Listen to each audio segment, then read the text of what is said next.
Hi, this is the Open-Eyed, and I'm here at SMX Convention Center Pasay City for Cosplay Matsuri 2022. This is the first part of my short interviews inside of the event. To give you a context, in the past few months, there's some issues circling around the community about misconceptions on cosplaying, which this post about the issue is missing or deleted.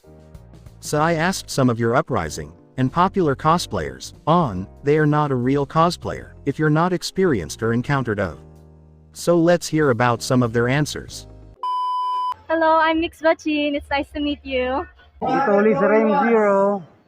Q.Siren on my side. Hi! Hello, Mina. Guys, Kozume CC on my side. Hi guys! How are you? Hi, I'm Vera Mare from Vera Mare Cosplay. Hi, my name is Ten Cosplay on. Hello, I'm Nicola Ber and I am a cosplayer. Cholo Tolentino. What's up guys, I'm here at Cosplay Matsuri and Who are you portraying right now? I'm portraying Yae Miko from Genshin Impact, but with a twist, which is a bride version of her. You're not a real cosplayer if you're not encountered blank. The pain and suffering of cosplaying, the suffering of making the cosplay, and the struggle to keep up with everything. Can you tell me about a story about that one time that you're struggling with your outfit or? Actually, with this cosplay, there was a problem which it started to break, so I had to ask my mom to help me to fix it, and it took a lot of days to finally finish it. You're not a real cosplayer if you're not encountered or experienced blank. Dumugi na mga magpapapicture. Ang pinakamatindi pa na nangyari, nag-aantay ako ng masasakyan. After every cosplay event, di ako nagbibihis. Hanggang sa kabina. Hanggang makarating sa bahay. Isa hanggang makarating sa bahay. Nag-aabang ako ng masasakyan kasama ng friend ko. Si Don. You're not a real cosplayer if you haven't experienced or encountered blank. You're not a real cosplayer if you didn't watch or experience the real anime. For me, for 8 years in the past, most of us have pride and joy in our cosplay. Sometimes cosplayers is like a passion to us. It's not like about photos, private shoot. It's about how we have fun. In the 8 years or so, cosplay is not how much you spend on your costume, but how you create your costume instead. You're not a real cosplayer if you never experienced or encountered blank. You're not a real cosplayer if you haven't like experienced that. Oh, your cosplaying has this character, but you haven't read or know about this character yet. I've encountered many of that as a cosplayer myself, and within a month, yes. So I think that you should know the character who's you're portraying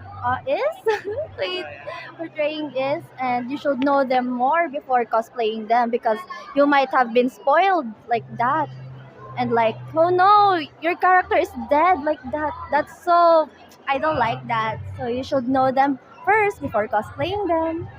Encountered that incident one time? Yes, in Fisher Mall, Makima. I haven't read or watched the anime series yet of Chainsaw Man. Yes, I haven't watched it yet, but I'm starting to like it when someone recommended me. But I hate spoilers from manga. Yes, I hope you don't spoil them, okay? Thank you. You are not a real cosplayer if you haven't experienced or encountered blank. You're not a real cosplayer until you haven't been called Naruto or Sasuke, even if you're not cosplaying Naruto or Sasuke. So yung mga you're just walking around like in a blonde wig or like a random ass cosplay, and then the normies would go like, "Oy, si Naruto! Oy, Mobile Legends! Oy, Sailor Moon!" So yeah, that's peak cosplayer experience. Did you experience that certain kind of scene? Yeah, pero at least right now I'm Sasuke, so medyo accurate naman. Pero when we walked in Intramuros in cosplay for one of our shoots for Fire Emblem, we were wearing like blonde wigs and everything. Like the people there are like, oh, si Naruto, oh, Mobile Legends, oh, Sailor Moon, oh, Dragon Ball. So, yun talaga. You are not a real cosplayer if you haven't experienced or encountered blank.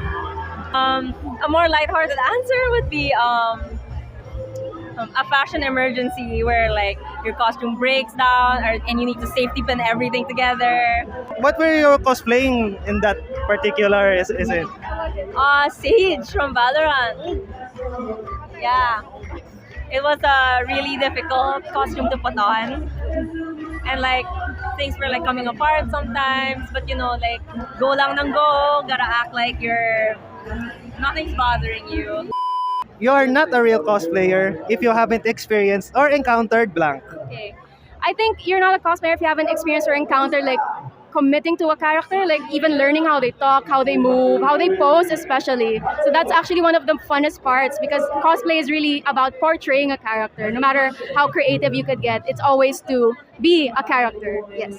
First time you portray a character, My first ever cosplay was actually Nami from One Piece. I was such a huge fan that I really wanted to be like her. So yeah, it was really fun. And I was so scared at first because I was really shy back then. But when I was Nami and then I met other fans, it was really encouraging. Like the community was really supportive of it. And when they recognize you, like, oh, it's this character, and then they want a photo with you. And then you kind of really feel like you are the character. And I think that's the funnest part about, cosplaying. Yeah. You're not a real cosplayer if you're not experienced or encountered blank. You're not a real cosplayer if you've never experienced yung may nagpa-picture sa'yo, tapos hindi sila nag-deodorant. Hindi. Ako lagi ako nag-deodorant. Ako proper hygiene lagi, take a bath, like groom yourself and stuff. But alam mo yung may magpapa-picture siya, tapos minsan hindi pa nagtatanong, diba? Akbayan ka ng ganun. Tapos amoy BO, tapos, like it's, guys, you gotta use deodorant, like out of respect of the, to the other people who are attending the event. Syempre, they come here for a good time, they want to have a good time. And minsan, syempre, like, you don't feel like it's clean or like you don't feel like it's a safe place if may naglalakad na parang hindi, na syempre, hindi proper hygiene. So, guys, proper hygiene. So, did you encounter one of your fans? Hindi. My fans are great. Like, it's more of like, like, I've never personally experienced it na may gumanon sa akin. Pero, just walking around, tapos may mga nagko-complain sa akin na parang, oh, this guy did this guy did that, this person did this. So, more of like you said, like, misconceptions about. So, like, people, like, have told me. And I've minsan, like, dumadaan ako sa mga booths and stuff, yan, makakaamoy ako. So, yes, guys, out of respect for the other cosplayers, the con-goers, and even the guests, syempre may mga iba doon na first time nila sa event, diba? Tapos, yun yung mga experience nila na parang hindi tayo nag-groom ng selves natin, hindi tayo naliligo. Syempre, that's a misconception. We want to remove that misconception because cosplayers take care of themselves. Cosplayers, groom themselves, especially because we really have to take care of our bodies, especially lagi tayo nagme-makeup, diba? So, we take care of our skin, take care of our bodies. So, yeah. Many thanks to these cosplayers for having such amazing cosplays and for sharing their experiences and time with us. Make sure you follow all of their socials so you can be updated with their upcoming activities. And this is the Open-Eyed, signing out.